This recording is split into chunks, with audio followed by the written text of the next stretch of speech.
ಇನ್ನು ಧರ್ಮಸ್ಥಳದ ಬಂಗ್ಲೆಗುಡ್ಡದಲ್ಲಿ ಸಿಕ್ಕಂತಹ ಮತ್ತೊಂದು ಅಸ್ಥಿಪಂಜರ. ಈ ಅಸ್ಥಿಪಂಜರದ ಗುರುತು ಪತ್ತೆ ಆಗಿದೆ. ತುಮಕೂರು ಜಿಲ್ಲೆಯ ಗುಬ್ಬಿ ತಾಲೂಕು ದಾಸರಕಲ್ಲಹಳ್ಳಿಯ ಆದಿಶೇಷ ನಾರಾಯಣ್. ಧರ್ಮಸ್ಥಳದಲ್ಲಿ ಸತ್ತಂತಹ ಆದಿಶೇಷ್ ನಾರಾಯಣ್ ಗ್ರಾಮದಲ್ಲಿ ಏಷ್ಯಾನೆಟ್ ಸುವರ್ಣ ನ್ಯೂಸ್ನ ಎದುರು ಆದಿಶೇಷ್ ನೆನಪು ಮಾಡಿಕೊಂಡ್ರು ಸ್ನೇಹಿತರು. 15 ವರ್ಷದಲ್ಲಿದ್ದಾಗಲೇ ಮೊದಲ ಬಾರಿ ಮನೆ ಬಿಟ್ಟು ಹೋಗಿದ್ದ ಆದಿಶೇಷ್ 5 ವರ್ಷದ ನಂತರ ಮತ್ತೆ ಹುಟ್ಟೂರಿಗೆ ಬಂದಿದ್ದ. ಸ್ನೇಹಿತರು ನೆನಪು ಮಾಡ್ಕೊಂಡಿದ್ದು ಏನಾಗಿತ್ತಾಗ ಅಂತ. ಸುವರ್ಣ ನ್ಯೂಸ್ನ ಎದುರು ಈ ಆದಿಶೇಷ್ ಸ್ನೇಹಿತರು ಆತನನ್ನ ನೆನಪು ಮಾಡಿಕೊಂಡಿದ್ದಾರೆ. ಆದಿಶೇಷ್ ನಾರಾಯಣ್ ತುಮಕೂರು ಜಿಲ್ಲೆ ಗುಬ್ಬಿ ತಾಲೂಕಿನವರು. 2013ರಲ್ಲಿ ನಾಪತ್ತೆಯಾಗಿತ್ತು. ಧರ್ಮಸ್ಥಳದ ಬಂಗ್ಲೆಗುಡ್ಡದಲ್ಲಿ ಸಿಕ್ಕಂತಹ ಮತ್ತೊಂದು ಅಸ್ಥಿಪಂಜರದ ಗುರುತು ಪತ್ತೆ ಆಗಿದೆ.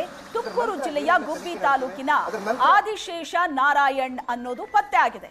ಧರ್ಮಸ್ಥಳದಲ್ಲಿ ಸತ್ತಂತಹ ಈ ಆದಿಶೇಷ್ ನಾರಾಯಣ್ ಗ್ರಾಮದಲ್ಲಿ ಏಷ್ಯಾನೆಟ್ ಸುವರ್ಣ ನ್ಯೂಸ್ ಭೇಟಿ ಕೊಡ್ತು. ಸುವರ್ಣ ನ್ಯೂಸ್ ಎದುರು ಆದಿಶೇಷ್ ನೆನಪು ಮಾಡಿಕೊಂಡ್ರು ಸ್ನೇಹಿತರು. 15 ವರ್ಷದಲ್ಲಿದ್ದಾಗಲೇ ಮೊದಲ ಬಾರಿ ಮನೆ ಬಿಟ್ಟು ಹೋಗಿದ್ದ. 5 ವರ್ಷದ ನಂತರ ಮತ್ತೆ ಹುಟ್ಟೂರಿಗೆ ವಾಪಸ್ ಬಂದಿದ್ದ. ಇದಾದ ನಂತರ 19ನೇ ವರ್ಷದಲ್ಲಿ ಮತ್ತೆ ಮನೆ ಬಿಟ್ಟು ಹೋಗಿದ್ದ ಆದಿಶೇಷ್ ಮತ್ತೆ ವಾಪಸ್ ಬರ್ತಾನೆ ಅಂತ ಸುಮ್ಮನಾಗಿದ್ರಂತೆ ಆದಿಶೇಷ್ ಫ್ಯಾಮಿಲಿಯವರು. ಒಳ್ಳೆ ಹುಡುಗ, ಆತನ ಸಾವಿನ ಬಗ್ಗೆ ತನಿಖೆ ಆಗ್ಲಿ ಅಂತ ಗ್ರಾಮಸ್ಥರು ಹೇಳಿದ್ದಾರೆ. 1ನೇ ತರಗತಿಯಿಂದನ 5ನೇ ತರಗತಿವರೆಗೂ ಇಲ್ಲಿ ಕಾಣ್ತಿದೆಯಲ್ಲ, ಏನು ಹಳೆ ಸ್ಕೂಲ್ ಕಾಣ್ತಿದೆಯಲ್ಲ, ಅದೇ ಸ್ಕೂಲಲ್ಲಿ ಓದಿದ್ದು. ಬಟ್ ಅವನು 7th ನಮ್ಮ ಜೊತೆನೇ ಓದ್ದ. ನಂತರದಲ್ಲೇ ಅವನ್ನ ಕೆಲಸ ಮಾಡೋದಕ್ಕೆ ಅಂತ ಹೇಳ್ಬಿಟ್ಟು, ಅಥವಾ ಅವ್ರ ಅಕ್ಕ ಮಾವ ಬೆಂಗಳೂರಲ್ಲಿ ಇದ್ದಾರೆ ಅಂತ ಹೇಳ್ಬಿಟ್ಟು ಅವ್ರ ಜೊತೆ ಹೋದರು. ಹೋದಾದ್ಮೇಲೆ ಅವನು ಬೇರೆ ಬೇರೆ ಏನೇನೋ ಕೆಲಸಗಳು ಮಾಡ್ಕೊಂಡು ಯಾವುದೋ ಬಾರ್ ಅಂಗಡಿಯಲ್ಲಿ ಕೆಲಸ ಮಾಡ್ತಿದ್ದೀನಿ, ಕ್ಯಾಶಿಯರ್ ಆಗಿದ್ದೀನಿ ಅಂತ ಹೇಳ್ಬಿಟ್ಟು ಒಂದು ಸಲ ಬಂದಾಗ ಹೇಳ್ದ. ಅವ್ನು ಕೊನೆ ಸಲ ಬಂದಿದ್ದು 2017 ಇಸ್ವಿಯಲ್ಲಿ ನಮ್ಮೂರಿಗೆ ಬಂದಿದ್ದು. ಆದರೆ ಅವತ್ತಿಂದ ಇವತ್ತಿನವರೆಗೂ ಅವನ ಬಗ್ಗೆ ಅವ್ನು ಊರಿಗೆ ಬರ್ತಾನೆ ಅನ್ನೋ ಒಂದು ನಂಬಿಕೆ ಮೇಲೆ ನಾವೆಲ್ಲ ಇದ್ವು. ಅವನು ಚಿಕ್ಕವನಾಗಿದ್ದಾಗ ತುಂಬ ಒಳ್ಳೆ ಹುಡುಗ ಆಗಿದ್ದ. ಅವನು ಅವಾಗ ತುಂಬ ದಪ್ಪ ಇದ್ದರಿಂದ ನಾವೆಲ್ಲ ಅವನ್ನ ಘಟೋದ್ಗಜ ಅಂತ ಕರಿತಾ ಇದ್ವು.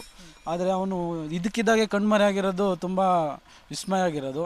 ಆದರೆ ಏನಿವತ್ತು ಧರ್ಮಸ್ಥಳದಲ್ಲಿ ನಡೀತಾ ಇರ್ತಕ್ಕಂತಹ ಬಂಗ್ಲೆಗುಡ್ಡದಲ್ಲಿ ನಡೀತಕ್ಕಂಥ ಏನು ವಿಚಾರಣೆಯಲ್ಲಿ ಅಸ್ಥಿಪಂಜರ ಸಿಕ್ಕಿದೆ ಅಂತ ಅದು ಸುಳ್ಳಾಗಲಿ, ಅವ್ರ ತಂದೆ ತಾಯಿ ಅವ್ರ ಅಕ್ಕರು ತುಂಬ ನೋವು ಪಡ್ತಿದ್ದಾರೆ, ಅದು ಸುಳ್ಳಾಗಿ ಅವ್ನು ಮತ್ತೆ ಬದುಕು ಬರಲಿ ಅಂತ ಹೇಳ್ಬಿಟ್ಟು ನಾನು ಗೆಳೆಯನಾಗಿ ಕೇಳ್ಕೊಳ್ತೀನಿ. 1ನೇ ಸರ್, ಅವನು ನಮ್ಮೂರಿನವನೇ ಆಗಿರೋದ್ರಿಂದ ಅವನ ಬಗ್ಗೆ ನಾವು ಹೆಚ್ಚಿಗೆ ತಿಳ್ಕೊಂಡಿದ್ದೀವಿ. ಹಳ್ಳಿಯರು ಅಂತ ಅಂದರೆ ಒಂದು ಮನೆ ಒಳಗೆ ಸೂಜಿ ಬಿದ್ದರೂ ಗೊತ್ತಾಗ್ತತೆ. ಅದೇ ಟೌನಾಗೆ ನೀನು ಮರ್ಡರ್ ಮಾಡಿ ಹೋದ್ರೂ ಯಾರೂ ಗೊತ್ತಾಗಿರಲ್ಲ. ಅದರಿಂದ ನಾವು ಅವನ ಬಗ್ಗೆ ಹೆಚ್ಚಿಗೆ ನಾನು ಹೇಳಬಲ್ಲೆ. ನಾನು ಅಷ್ಟು ಬಿಟ್ಟರೆ ಅವನು ಏನು ಮಾಡ್ತಿದ್ದ ಏನು ಬಿಡ್ತಿದ್ದ ಅಂತ ಗೊತ್ತಿಲ್ಲ. ನಮ್ಮೂರಿನಲ್ಲೇ ಅವನು ಒಳ್ಳೆ ಹುಡುಗ ಆಗಿದ್ದ. ಅವ್ರ ಅಪ್ಪ ಒಳ್ಳೆಯರು, ಅವ್ರ ತಾಯಿ ಒಳ್ಳೆಯರು, ಅವ್ರ ಅಕ್ಕ ತಂಗಿದಿರು ಒಳ್ಳೆಯರು.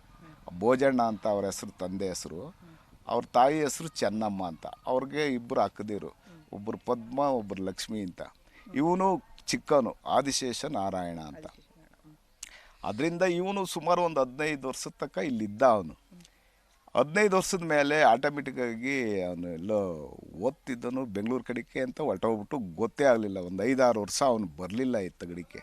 ಆಮೇಲೆ ಅವನು ಒಂದು 20 ವರ್ಷ 22 ವರ್ಷ ಆದಮೇಲೆ ಮತ್ತೆ ಬಂದ. ಅವನು ಬಂದಾಗ ಅವರು ಅಪ್ಪ ನಾವು ಎಲ್ಲ ಜೊತೆಯವರು ಕೆಲಸ ಮಾಡುವಾಗ ಈ ಭೋಜಣ್ಣರೇ ನಿಮ್ಮ ಮಗಾರು ಬಂದಾರೆ ಅಂದಾಗ, ಬಂದಂಗೆ ಕಣಪ್ಪ ಎಲ್ಲಿದ್ದಂತೆ ಏನು ಅಂತ ಅನ್ನೋದಕ್ಕೆ ಯಾವುದೋ ಬಸ್ಸಿಗೆ ಟ್ರಾವೆಲ್ಸ್ ಹೋಗ್ತಿದ್ದೆ, ಟೂರಿಸ್ಟ್ ಗಾಡಿಗೆ ಟ್ರಾವೆಲ್ಸ್ಗೆ ಕೆಲ್ಸಕ್ಕೆ ಹೋಗ್ತಾವನೆ, ಈಗ ಚೆನ್ನಾಗಿದ್ದೀವಿ, ಸ್ವಲ್ಪ ದುಡ್ಡು ಕಾಸು ಎಲ್ಲ ಕೊಟ್ಟೋಯೇನೆ ಖರ್ಚಿಗೆ 2,000 3,000 ಅಂತ ಹೇಳೋನು ಅವರಪ್ಪ. ಅಷ್ಟು ಬಿಟ್ಟ ಮೇಲೆ ತಿರ್ಗಾ ಮತ್ತೆ ಒಂದು 20 ದಿವಸ ಇದ್ದ ಮೇಲೆ ಮತ್ತೆ ಹೊರಟೋಗ್ಬಿಟ್ಟ. ಮತ್ತೆ ಹೊರಟೋದಾಗ ಅವನು ಎಲ್ಲವನೇ ಎಲ್ಲಿ ಬಿಟ್ಟನೆ ಅಂತ ಗೊತ್ತಿಲ್ಲ. ಅವನಿಗಾಗಲೇ ಸುಮಾರು 35ರಿಂದ 40 ವರ್ಷದ ಒಳಗಡೆನ ಅವನು ವಯಸ್ಸು. ಈಗ ಅವನು ಅವಾಗಲೇ ಅವನು ಚೆನ್ನಾಗಿದ್ದ, ಆಳು ದಪ್ಪಾಗಿದ್ದ, ಬಾಡಿ ಸಖತ್ತಾಗಿತ್ತು, ಹೈಟಾಗಿದ್ದ, ಒಂದು 6 ಅಡಿ ಎತ್ತರ ಇದ್ದ ಅವನು. ಅವ್ರ ಅಪ್ಪನೂ ಹಂಗೆ ಎತ್ತರವಾಗಿದ್ದರು. ಅದರಿಂದ ಆಮೇಲೆ ಏನಾದ ಏನು ಬಿಟ್ಟ ಅಂತ ಗೊತ್ತಿಲ್ಲ ಸರ್.